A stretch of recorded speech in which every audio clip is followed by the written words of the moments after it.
ఈ వ్యక్తి భూమి నుంచి అచ్చం భూమిలాగే ఉన్న మరో ప్రపంచానికి వెళ్దాం అనుకుంటాడు. కాకపోతే ఆ ప్రపంచానికి వెళ్ళడానికి 120 సంవత్సరాలు పడుతుంది. అందుకని వీళ్ళందరూ కూడా ఒక క్యాప్సూల్స్ లో వెళ్తూ ఉంటారు. ఆ క్యాప్సూల్స్ లో ఎన్ని సంవత్సరాలైనా సరే వాళ్ళ వయసు అస్సలు పెరగదు. కాకపోతే ఇతను 30 సంవత్సరాల తర్వాత బయటకు వచ్చేస్తాడు. ఇంకా 90 సంవత్సరాలు ఉంది దేవుడా అని చెప్పి మళ్ళీ క్యాప్సూల్ లోపలికి వెళ్తాడు. కానీ క్యాప్సూల్ లోపలికి ఎంత వెళ్ళినా సరే ఆ మిషన్ ఏం పనిచేయదు. అతను అసలు నిద్రపోలేకపోతాడు. ఏంటి ఇలా అయిపోతుంది, మళ్ళీ 90 సంవత్సరాలు ఉండలేనని చెప్పి గట్టిగా అరుస్తాడు.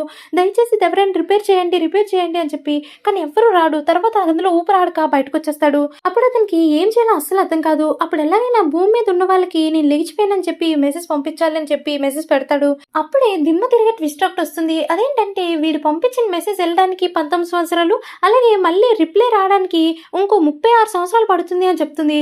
దాంతో వీడికి ఏం చేయాలో అర్థం కాక ఎవరైనా ఉన్నారా అని చెప్పి వెళ్తాడు. ఇప్పుడు వాడు చేతుకున్న బ్రాస్లెట్ పెడితే యాక్సెస్ కీగా వర్క్ అయ్యి ఒక డోర్ ఓపెన్ అవుతుంది. అమ్మయ్య అనుకునేసరికి ఇంకో డోర్ ఉంటుంది. కాకపోతే దానికి వీడికి యాక్సెస్ ఉండదు. ఈ స్పేస్ షిప్ నడిపే వాళ్ళు ఉంటారా అని చూస్తే అసలు లోపల ఎవరు ఉండరు. అయినా సరే దీన్ని ఎలాగైనా బదులు కొట్టాలి ఆపడానికి అని చెప్పి ఎంతో బదులు కొడతాడు. కానీ ఏది వర్కౌట్ అవ్వదు. ఫైర్ కూడా పెట్టి మొత్తం అన్ని చేస్తాడు. చాలా ప్రాసెస్లు చేసి మెకానిక్ లా కూడా చేస్తాడు. అయినా ఏది వర్కౌట్ అవ్వదు. సరే అని బయటకు వెళ్ళి చూసేసరికి ఒక వ్యక్తి కనిపిస్తాడు. దేవుడు ఉన్నాడు రా బాబు, ఒక వ్యక్తిని కనిపించాడు అని చెప్పి వెళ్తాడు.